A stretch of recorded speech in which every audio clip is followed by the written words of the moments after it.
And we're back. And we are just getting our second conversation for this morning started. Of course, we are continuing our Meet the Mayoral Candidates segment. And now we are going to hear from the People's United Party's candidate for mayor of the twin towns of San Ignacio and Santa Elena. So we have joining us Ramon Quiros all the way from Cayo. Good morning. Good morning. Good morning, residents of San Ignacio and Santa Elena. Good morning, Marlene. Always a pleasure to see you. Okay. Good morning, young man. Thank you for inviting me on your show. All right. Thank you for coming. We are pleased to have you here. Now, of course, since you've been starting your campaign, the residents of the Twin Towns would be very familiar with you, but of course this is a national show. So for those who may not know you, why don't we start by talking a little bit about who you are and how you grew up, and give some of our viewers an idea of who Ramon Quiros is. Well, I believe I'm no stranger to local politics. This is my third attempt at this. But as a young man, young, resilient young man of San Ignacio and Santa Elena, I'm currently a corporate sales executive for a company headquartered in Guatemala. So I can say that for the past 15 years, I'm at that. I'm also a professional photographer, which I was part of the inception with one of the shows for Great Belize television. And again, no, I've been at this for a while, very dedicated, hardworking, listening to the plea of the people, and they have chosen me and nominated me to be their mayoral candidate for this upcoming elections in March. What's the drive that you have beyond, what is the drive that you have for wanting to be the mayor of the Twin Towns? Well, I believe it's community involvement. I used to complain about things I didn't appreciate and seeing in this town and in the Twin Towns. And I can say I got tired of complaining, and now I got involved. The people keeps coming back to me and resonating with me. And I could say I've been listening. Public consultation is more important than trying to do things that will not impact the broader base. San Ignacio has grown so much. We have a lot of subdivisions for the past years, and these people have been neglected, and I've never left them. I've always been dedicated, listening to their plea, and I've been trying to help them in different ways. But today I can say the opportunity for me to be here is great. We're dedicated. We have a superb team with us. We have young people. We have mature people. So with a lot of us having specific roles to play in this campaign, and March 3rd will speak for itself. Yeah. And you spoke earlier of neglect and some of the so what are some of the things that you would like to change, or what are some of your main objectives that you and your team would like to accomplish if it is that you're successful on the election day? Well, first of all, we need to know that we're in a pandemic, and we know that if we listen carefully to the concerns of residents of our Twin Towns, we will know that basic infrastructure should always be there. But today, our people are asking for consultation, for proper management of the public assets. If you don't go to the people, you will never know what are their concerns. And we've been doing that to the fact that we have created formidable plans with certain things that we know that we will have them firsthand. We will make sure we do what is necessary first. We won't be doing projects that we know can't complete, or we won't be able to complete because of circumstances such as these. So we will make sure we prioritize on the event, on the things we want to do come March. Yeah. Now, Ramon, let's talk about some of the things you've been hearing on the campaign. You said before you even offered yourself for politics, you were one of the persons who would pay attention to what's happening, have complaints. Now you are receiving these complaints with the expectation that if people vote for you, that you'll be able to do something about it. So let me hear your insight there. Well, I can say this. I can say that having participated for the past, from 1997 with the People's United Party, we have accomplished a lot. When we were out of office, we saw many things change. And today, now that we have the help and the support of central government, after we won that decisive victory in November, we are seeing that people now are trusting, putting their trust on us. And we want them to know that we won't let them down. I can say that the current three-era representatives are dedicated to what they know best, serve the people. San Ignacio today can say that it's been a long time you haven't had three-era representatives of the same ruling party. Today we have that. We were a part of that decision. Now let us join this group and join this formidable team to victory in March. And then you will start seeing new technological ways of making San Ignacio and Santa Elena better. We want a safer municipality. People are complaining that they're not safe in their homes. The responsibility of the town council is not just to fix drains or to clean the cemeteries. We're beyond that. We want to bring back San Ignacio to that capital of investment that once San Ignacio and Santa Elena was. You know, everybody in the weekends, everybody spoke about, let's go to Cayo, let's go to San Ignacio and Santa Elena. Let's bring that back. Let's put the trust there. We have engaged with the young people. If you see some of the pictures, we're not in government. We're not in the local government, and we're already assisting with some of the equipment and help that the young individuals want to do to clean, because they have to take the initiative to clean their environment because they don't have the support from the local government. The local government is busy working on high taxations. They're busy on working of, look at the taxi associations again. I brought them together. My team and I brought them together last week. We have about 400 taxi operators here. And the current mayor has not even had a chance to listen to their plea and find ways of helping all of them to come to a solution, to create better parking space downtown, to have a fair option of working. You know, they're paying now, he has raised taxes on them. Now taxi men has to pay trade license apart from licensing their vehicle, licensing their car. So friends, I can tell you, we need to start showing that support, but the only way we do that is doing public consultation. And then we will make sure that the needs of the people are taken care of. Yeah. Well, you know, I think definitely people love hearing about public consultation, but very often when a leader is elected, they will have to make decisions to be able to, I mean, you're put there because you are the representative of the people. You spoke of increased taxes or trade license fees. These are part of the revenue sources for municipal bodies. It's a very difficult financial time, and I know that the reliance on central government is not one that is a very sustainable thought to have. So what are your thoughts on being able to ensure that the town council would be financially stable? Well, what we need to do is attract more businesses. We need to diversify. Presently, we don't even have a local business bureau. We have spoken to a lot of the business community, members of the business community, and in the first 100 days of being elected, there will be a local business bureau. That's where it starts. You cannot just go and impose certain things because you need to generate income, yet there's so much ways of doing it without burdening your people.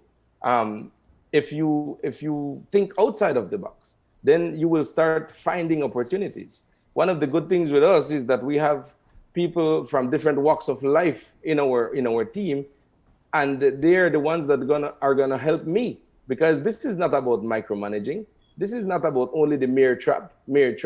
This is about working with the entire team and the party and the community. That's the only way you will be successful at this. 18 years. This gentleman has been there 18 years. 12 years as a councillor and 6 years as a mayor. And from what he spoke about, he didn't say about coming to working on the manifesto. It's about not promises.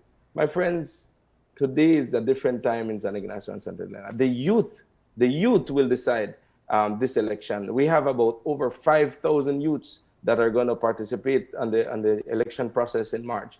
And majority of them are unemployed. Majority of them don't even have a opportunity of owning a house lot. They don't even have an opportunity of owning a home, much less a home. So I can tell you, for the past 13 years of a government that we had has slowed us down.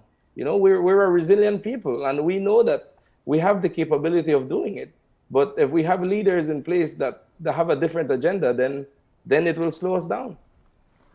And perhaps you can elaborate a little bit more, talk about some of your plans or vision to work with the central government, given that, of course, the People's United Party is in government now, and you are their candidate. So if you were successful on election day, can you talk about some of your plans that you hope to enact?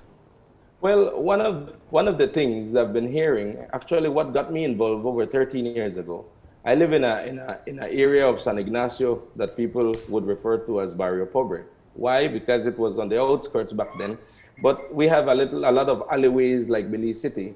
A young man had murdered a young man in that area, and that's when I got involved. And I can tell you that from then, my plea is on public safety, on security. Today, we are chartering a plan to develop a secured system for the entire Twin Towns that will eventually be unfolded countrywide if it's successful here.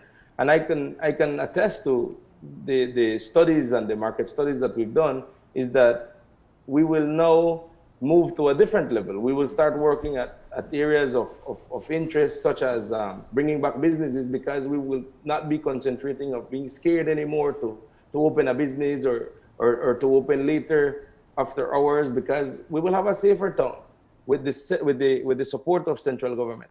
We know that this area will see much development when it comes to town expansions. We will see much opportunities with young people, new employment. We need to find adequate employment that will make a difference.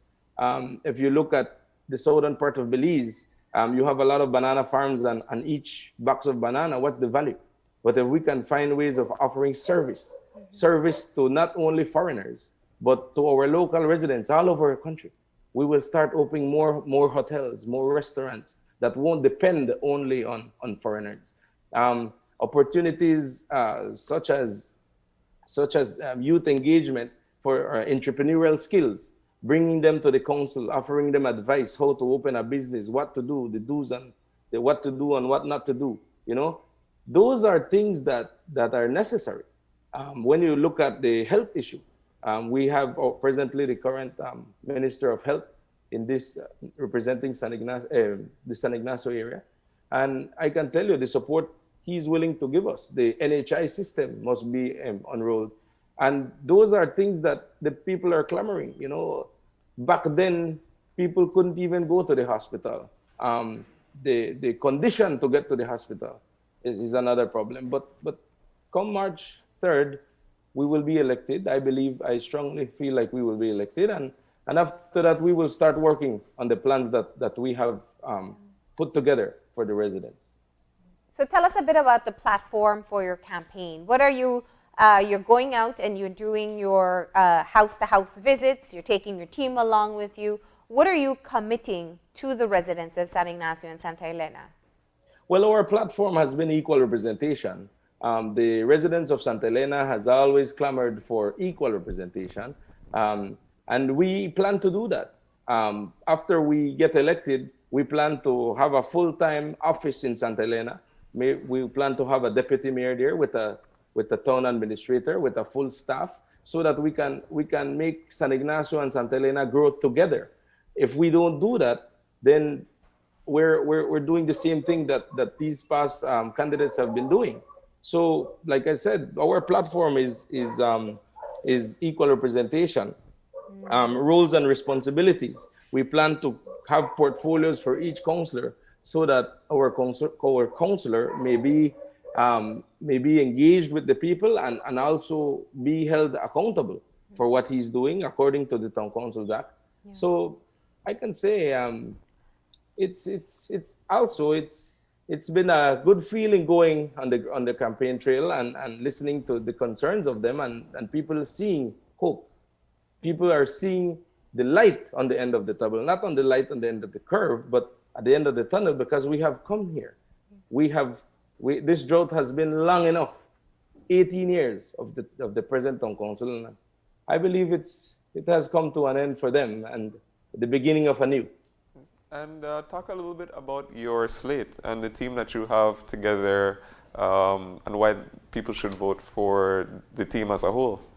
Well, my slate, if you notice, we have individuals that are community driven. We have a representation, equal representation of both sides. We were elected this way and at a convention.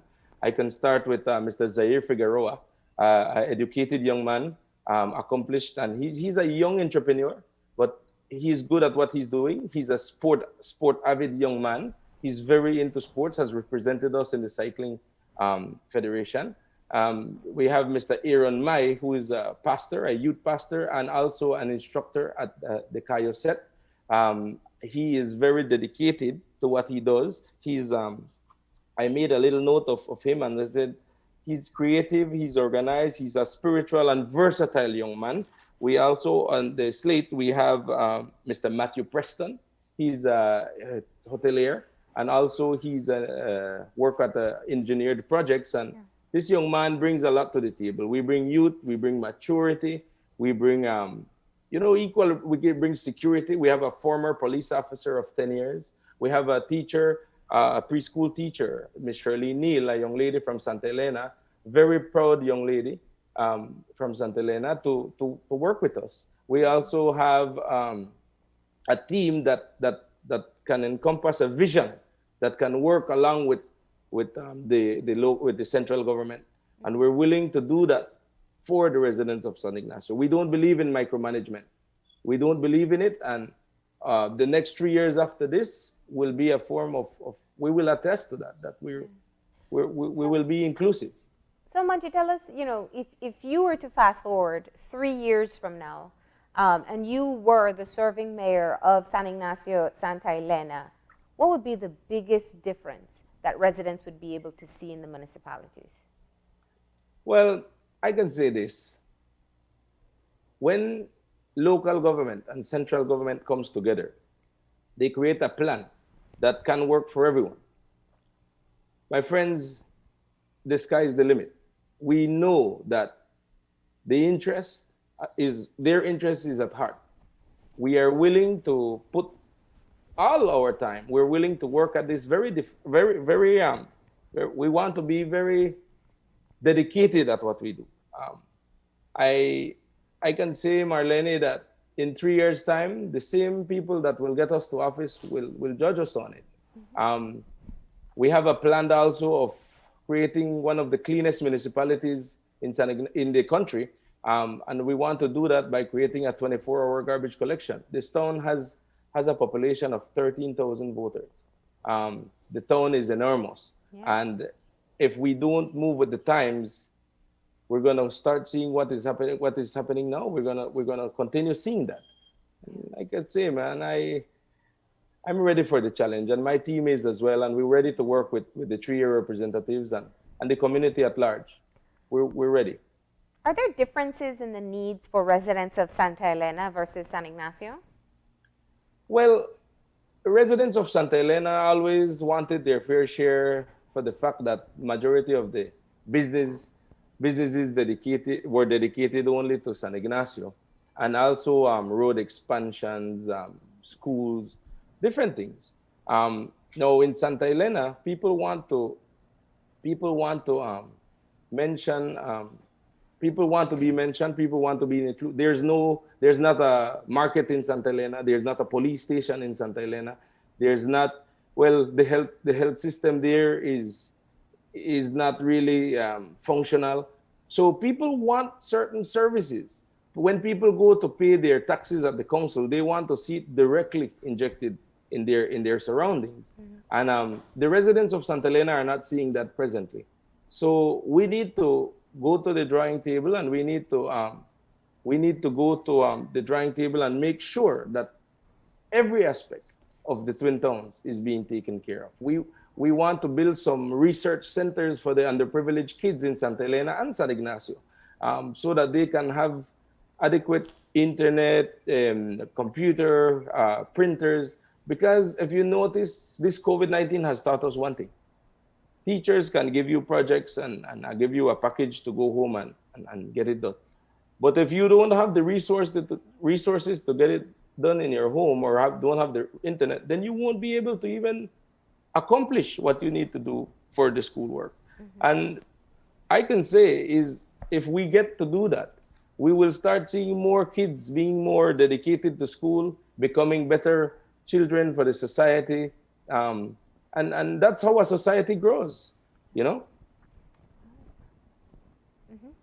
I wanted to add that Mr. Alberto Palma is Santa Elena born. He's one of our candidates, one of the more mature candidates with us. He's a successful businessman. He has been one of the pioneers in the neighborhood watch programs. He was also the president of the special constables in that area, and he brings a lot to the table. He is one of the persons that is spearheading the security portfolio, along with Mr. Rodriguez, that was a past or a former police officer. Okay. And we know we're in good hands. That's what I want the residents of San Ignacio and Santa Elena to know, that trusting us in the 3rd of March, they're going to be in good hands. Well, this is the last few minutes of the interview, and of course, we give all the candidates the opportunity to speak directly to your residents who are tuned in, and let them know why you feel you are the best candidate to represent them starting March 3rd. Well, first of all, I want to tell the residents, thank you for welcoming us to their homes.